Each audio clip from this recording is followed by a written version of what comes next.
Iran ও যুক্তরাষ্ট্রের মধ্যে নতুন করে সংঘাত শুরু হওয়ায় এশিয়ার অর্থনীতি আবারও বড় ধরনের অনিশ্চয়তার মুখে পড়েছে।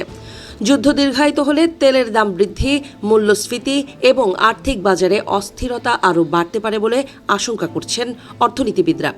সম্প্রতি মার্কিন প্রেসিডেন্ট ডোনাল্ড ট্রাম্পও ইঙ্গিত দিয়েছেন যে ওয়াশিংটন ও তেহরানের মধ্যে যে শান্তি চুক্তির কথা বলা হচ্ছিল সেটি আনুষ্ঠানিক কোনো চুক্তি ছিল না। ফলে নতুন করে সংঘাত শুরু হওয়ায় আন্তর্জাতিক বাজারে উদ্বেগ বেড়েছে। অক্সফোর্ড ইকোনমিক্সের প্রধান বৈশ্বিক অর্থনীতিবিদ রায়ান সুইট বলেন, শান্তি প্রচেষ্টা ব্যর্থ হলে শুধু তেলের দামই বাড়বে না, এশিয়ায় কৃত্রিম বুদ্ধিমত্তা বা এআই শিল্পের সরবরাহ ব্যবস্থাও ব্যাহত হতে পারে। একই সাথে কেন্দ্রীয় ব্যাংকগুলো সুদের হার বাড়াতে বাধ্য হতে পারে, আর্থিক পরিস্থিতি আরও কঠোর হতে পারে এবং বৈশ্বিক অর্থনীতিতে নতুন চাপ তৈরি হতে পারে। ইরান যুদ্ধের প্রভাব ইতোমধ্যেই এশিয়ার বিভিন্ন দেশে দেখা দিতে শুরু করেছে। বৈশ্বিক চাহিদা কমে যাওয়ায় চীনের অর্থনীতি ধীর গতিতে এগোচ্ছে। জাপানে উচ্চ মূল্যস্ফীতির বিপরীতে অর্থনৈতিক প্রবৃদ্ধি দুর্বল রয়েছে। মধ্যপ্রাচ্য থেকে প্রায় ৭০% তেল আমদানি করা দক্ষিণ কোরিয়াও জ্বালানি সরবরাহ নিয়ে উদ্বেগে রয়েছে। ভারতের রুপির মান রেকর্ড পরিমাণ কমেছে। একই ধরনের চাপের মুখে রয়েছে ইন্দোনেশিয়ার রুপিয়াও, যা ১৯৯৭-৯৮ সালের এশীয় আর্থিক সংকটের পর সবচেয়ে বড় মুদ্রা সংকটের মুখোমুখি হয়েছে। ফিলিপাইনও নিজেদের মুদ্রার মান ধরে রাখতে বাজারে হস্তক্ষেপ করছে। বিশ্লেষকদের মতে বিশ্বের অন্যতম গুরুত্বপূর্ণ তেল পরিবহন পথ হরমুজ প্রণালী নিয়ে অনিশ্চয়তা এখনও কাটেনি। যুক্তরাষ্ট্র এই নৌপথ সবসময় খোলা রাখতে চাইলেও ইরান সেখানে গুরুত্বপূর্ণ প্রভাব বজায় রেখেছে। পরিস্থিতি আরও খারাপ হলে বিশ্ববাজারে জ্বালানি সরবরাহ মারাত্মকভাবে ব্যাহত হতে পারে।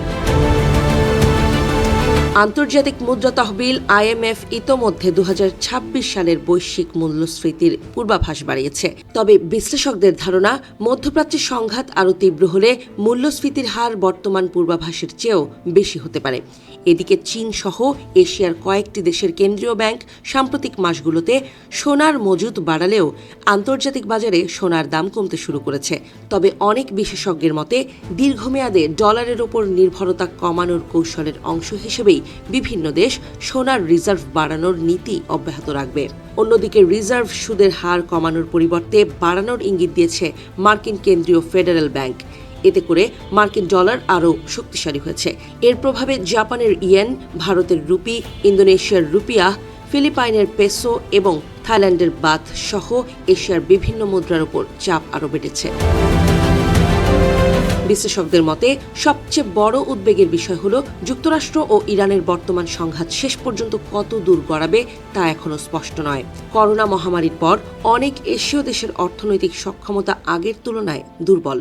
ফলে একদিকে বাড়তি মূল্যস্ফীতি, অন্যদিকে মুদ্রার মান রক্ষায় সুদের হার বৃদ্ধি, দুই ধরনের চাপই এই অঞ্চলের অর্থনীতিকে আরও কঠিন পরিস্থিতির দিকে ঠেলে দিতে পারে।